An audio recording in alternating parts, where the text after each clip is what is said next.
Hussein Saeed al-Nahdi was one of the almost 400 international students attending the University of Wisconsin-Stout. 24-year-old al-Nahdi was from Saudi Arabia. He began his studies at the school in the Midwestern part of the United States last year. But early on the morning of October 30th, al-Nahdi's experience as an international student came to a violent end.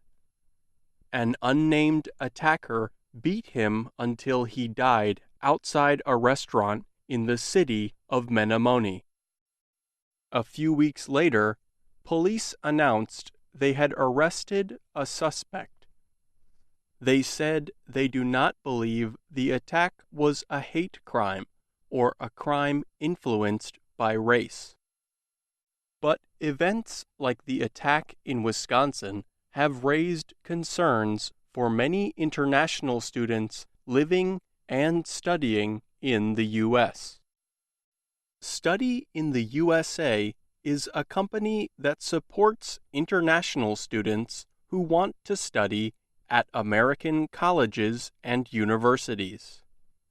A few days before the U.S. presidential election, the company released the results of an opinion study of 1,000 international students from 130 countries.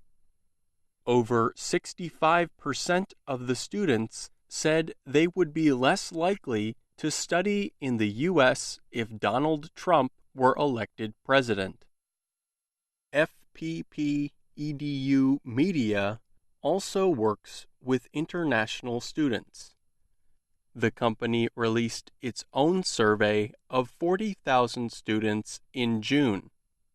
Those results suggested 60% of their students felt the same way. During his campaign, President-elect Trump made statements about Mexican people that many critics called racist. At one point, he called for a ban on all Muslims entering the U.S.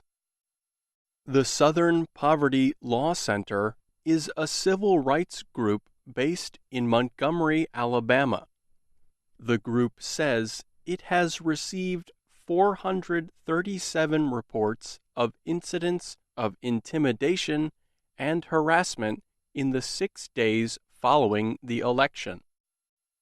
Renee Stevens is the Chief Executive Officer of Study in the USA.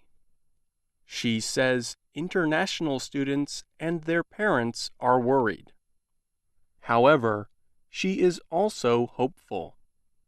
She argues that what a politician says during a campaign and what they do once they are in power are two different things. Stevens says international students will have to wait and see what happens.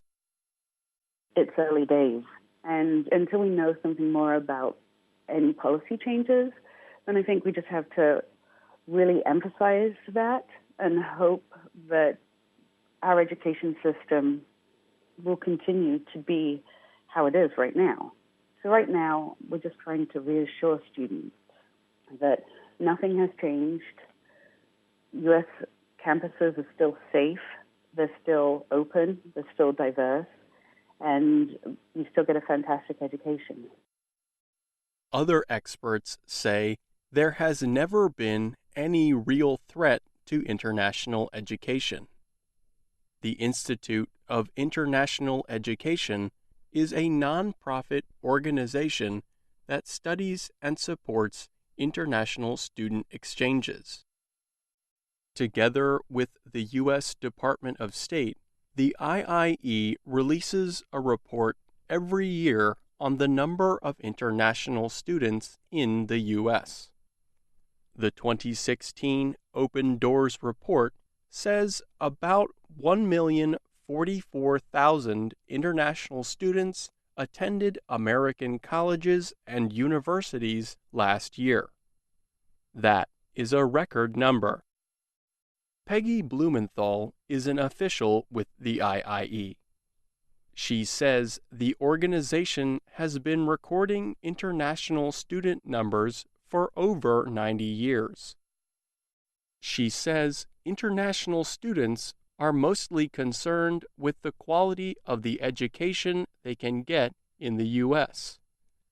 The rest of the world still values the strength of the American higher education system above almost any other country, she adds. Blumenthal points to historical examples. When the U.S. accidentally bombed the Chinese embassy in the capital of Serbia in 1999, major protests took place at the U.S. Embassy in Beijing. But, she says, shortly after the protests, Chinese students were complaining the American embassy was not processing their visas fast enough. Blumenthal says this shows world events do not easily affect international student exchanges.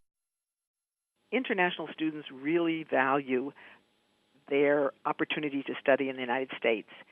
And throughout the whole history of our collecting data, there has almost never been a drop in the number of international students coming to the United States. There have been many important changes in American policy, in international circumstances, in the economy, but the numbers of international students pretty much continue to rise regardless of what's going on elsewhere around them. Blumenthal admits there may be a small decrease in the number of Muslim students coming to U.S. schools. That also happened after the terrorist attacks in New York on September 11th, 2001.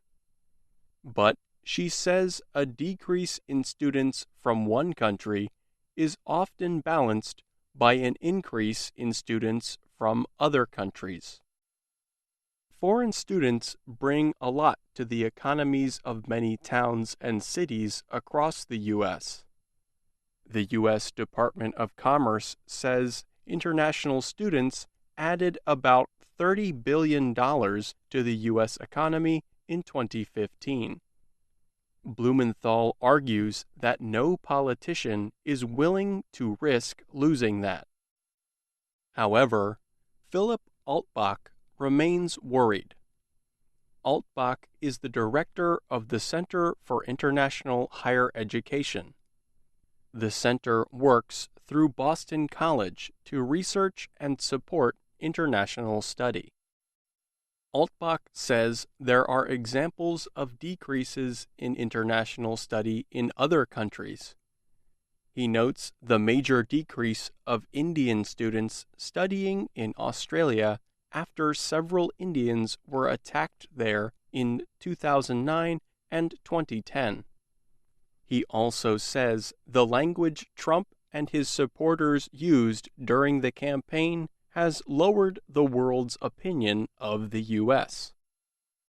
I think that the toxic discourse of the campaign and of what Mr. Trump has said for a long time, actually, is extraordinarily damaging for the image of the United States in general and in the thinking of students and faculty members overseas who may be considering studying in the United States or coming here as professors, because the choice of where to study in the world depends very significantly on the comfort that students and their families will feel about the country to which they are planning to go.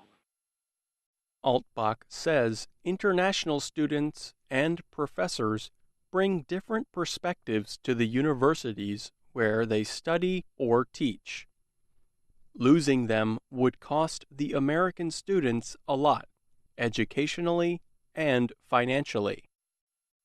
He says international graduate students and professors are involved in much of the research done at most U.S. universities.